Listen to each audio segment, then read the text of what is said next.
ನಮಸ್ತೆ my dear health lovers. ಇನ್ನೂ late ಮಾಡದೆ ಇವತ್ತಿನ ನಮ್ ಟಾಪಿಕ್ ನ ಶುರು ಮಾಡೋಣ.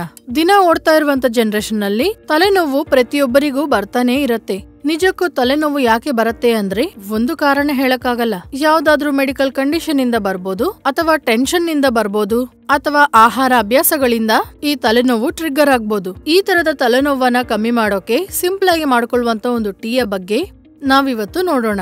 ಈ ಟೀನ ತಯಾರು ಮಾಡ್ಕೊಳಕ್ಕೆ ನಮ್ಮ ಅಡಿಗೆ ಮನೆಯಲ್ಲಿ ಇರೋದ್ರಲ್ಲಿಯೇ ಈ ತಲೆನೋವನ್ನ ಕಮ್ಮಿ ಮಾಡೋ ಟೀನ ಮಾಡ್ಕೋಬಹುದು. ಆದ್ರೆ ಇದು ತಯಾರಿ ಮಾಡ್ಕೊಳಕ್ಕೆ ನಾವು ಏನೇನು ಉಪಯೋಗ ಮಾಡ್ಕೊಳ್ಬೇಕು ಈಗ ನೋಡೋಣ. ಮೊದಲನೇದು ಪೆಪ್ಪರ್.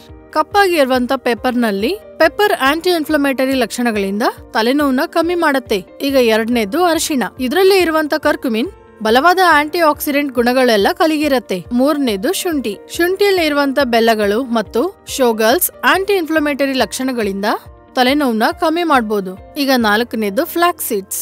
ಇದರಲ್ಲಿ ಇರುವಂತ ಒಮೆಗಾ 3 ಫ್ಯಾಟಿ ಆಸಿಡ್ಸ್ ತಲೆನೋವಿಗೆ ಮಾತ್ರನೇ ಅಲ್ಲ, ಮೈಗ್ರೇನ್ ಮೇಲೆ ಕೂಡ ಪ್ರಭಾವ ತೋರಿಸುತ್ತೆ ಅಂತೆ.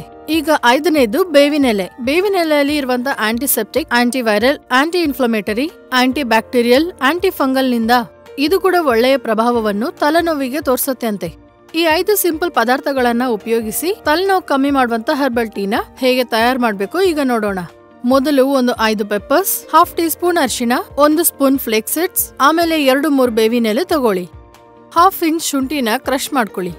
ಇದನ್ನೊಂದು ಪಕ್ಕದಲ್ಲಿ ಇಟ್ಕೊಂಡು ಸ್ಟವ್ ಮೇಲೆ ಒಂದು ಪಾತ್ರೆಯಲ್ಲಿ ನೀರ್ ಬಿಸಿ ಮಾಡ್ಕೊಳ್ಳಿ. ಆ ಬಿಸಿ ಆಗ್ತಾ ಇರುವಂತ ನೀರಲ್ಲಿ ನಾವು ಬದಿಗಿಟ್ಕೊಂಡಿರುವಂತ ಈ ಸಿಂಪಲ್ ಇಂಗ್ರೀಡಿಯೆಂಟ್ಸ್ ಅನ್ನ ಹಾಕಿ ಆಮೇಲೆ ಅದನ್ನು ಚೆನ್ನಾಗಿ ಬಾಯ್ಲ್ ಮಾಡಿ. ಸ್ವಲ್ಪ ಹೊತ್ತು ನೀವು ಪಾತ್ರೆಯಲ್ಲಿ ತಗೊಂಡ ನೀರು ಅರ್ಧ ಆಗುವಷ್ಟು ಬಾಯ್ಲ್ ಮಾಡಿ ಸ್ಟವ್ ಆಫ್ ಮಾಡ್ಬಿಡಿ. ಆಮೇಲೆ ಆ ಪಾತ್ರೆಯಲ್ಲಿ ಇರುವಂತ ಬಿಸಿ ಹರ್ಬಲ್ ಟೀನ ಫಿಲ್ಟರ್ ಮಾಡ್ಕೊಂಡು ಅದರಲ್ಲಿ ರುಚಿಗಾಗಿ 1 ಸ್ಪೂನ್ ಹನಿ ಮಿಕ್ಸ್ ಮಾಡ್ಕೊಂಡು ಪ್ರಶಾಂತವಾಗಿ ಕೂತ್ಕೊಂಡು ಕುಡೀರಿ.